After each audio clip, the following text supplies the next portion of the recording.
French Touch. Bonsoir.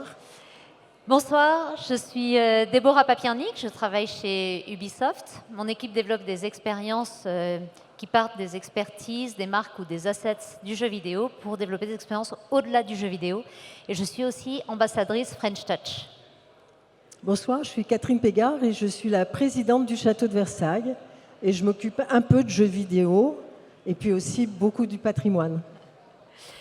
Alors, j'ai rencontré Catherine il y a 4 ans chez We Are, à une réunion de préparation du premier événement We Are French Touch.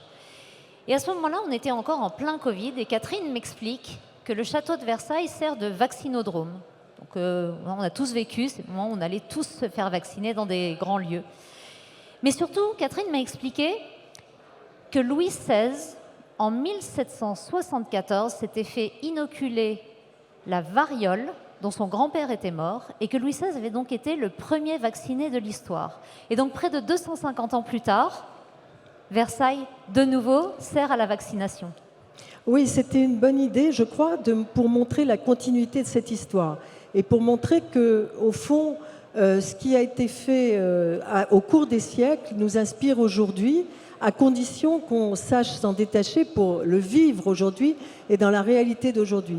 Et il est vrai qu'accueillir des centaines de personnes pour cette vaccination nous semblait très important puisque c'était aussi un fil historique. Ce n'était pas seulement mettre l'orangerie du château de Versailles à la disposition de ceux qui viendraient se faire vacciner, c'était aussi leur offrir la possibilité de découvrir Versailles en même temps et de découvrir un tout petit bout par hasard de leur histoire. Et c'est vrai que le Covid, au fond, nous a rapprochés.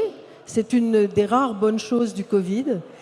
Puisque nous avions cette idée que le château de Versailles, qui accueillait tant de monde, qui a accueilli aussi les premiers touristes, je crois, puisque Louis XIV a écrit aussi le premier guide touristique concernant le château de Versailles, et bien tout d'un coup, ce château, il était désespérément vide. Et nous, notre souci, c'était de le faire vivre. Et la rencontre avec Déborah, ça a été comment faire vivre le château de Versailles aujourd'hui, non pas en faisant le château de Versailles, en mettant le château de Versailles à disposition des jeux vidéo. Alors le jeu vidéo, on en dit ce qu'on veut, il y a des joueurs, il y a des non-joueurs. Parfois on a même des grandes organisations type l'OMS qui disent « Ouh là là, mais le jeu vidéo, est-ce que ce ne serait pas addictif par hasard ?» Et puis finalement, pendant le Covid, l'OMS a lancé une campagne « Play Alone Together » pour promouvoir l'utilisation du jeu vidéo parce que c'est créateur de liens sociaux et on sait bien que pendant le Covid, les gens étaient un petit peu seuls chez eux.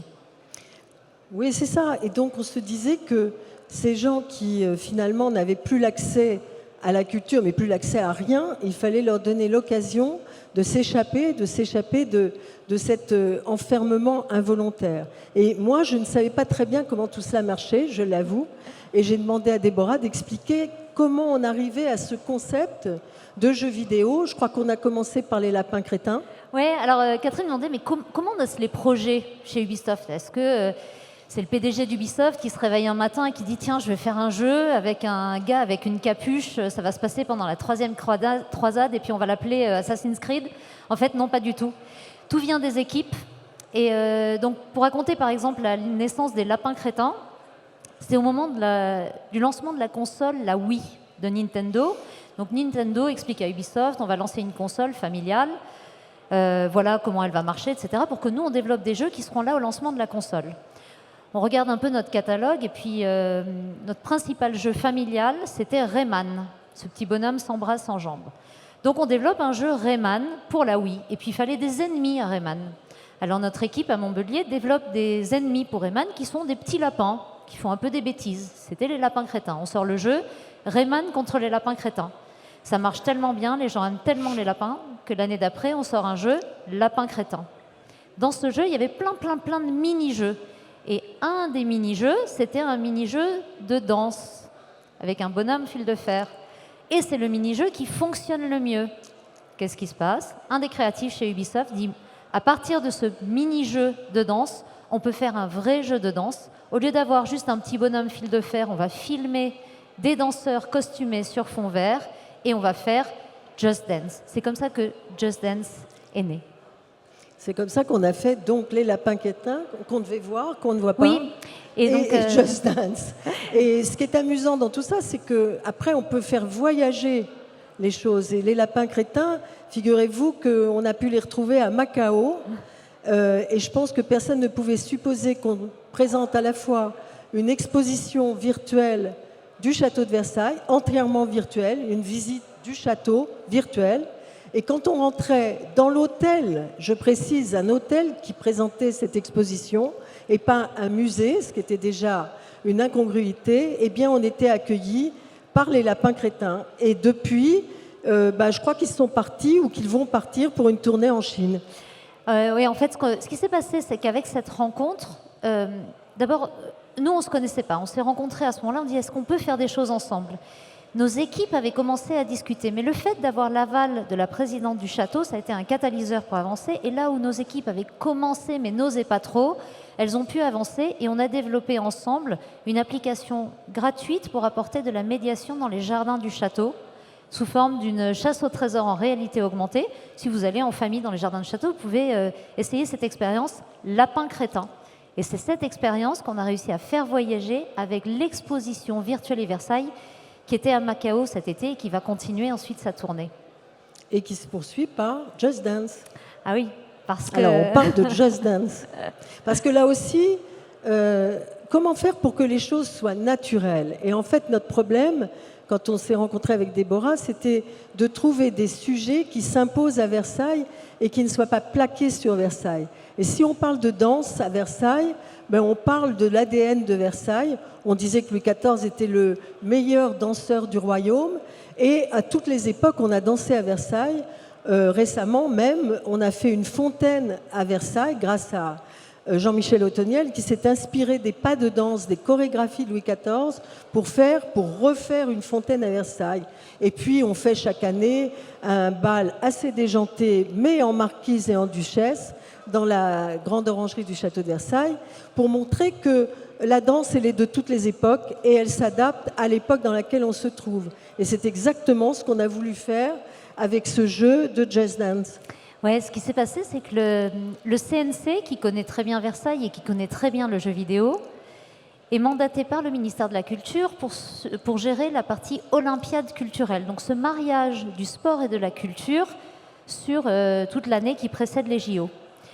Et c'est eux qui nous ont réunis en nous disant « Mais en fait, vous avez déjà travaillé ensemble. Est-ce que ça vous dirait de faire autre chose ensemble? Est-ce que ce serait possible d'amener Versailles dans Just Dance et de faire donc une chorégraphie de menuet comme il y a 400 ans dans le jeu Just Dance ?»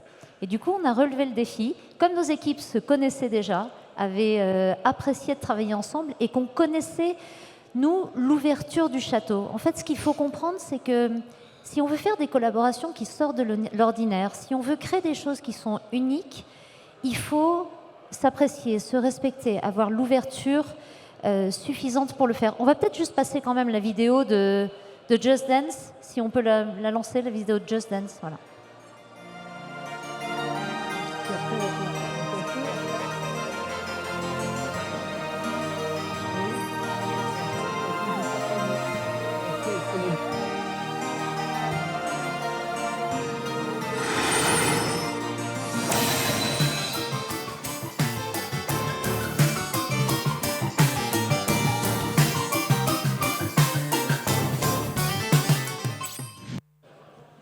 Voilà, donc là, on a un petit peu revisité, vous l'entendez, les musiques de Lully et Rameau pour les rendre un peu plus pop, pour que ça plaise aux joueurs du 21e siècle, comme à leurs ancêtres d'il y a 400 ans.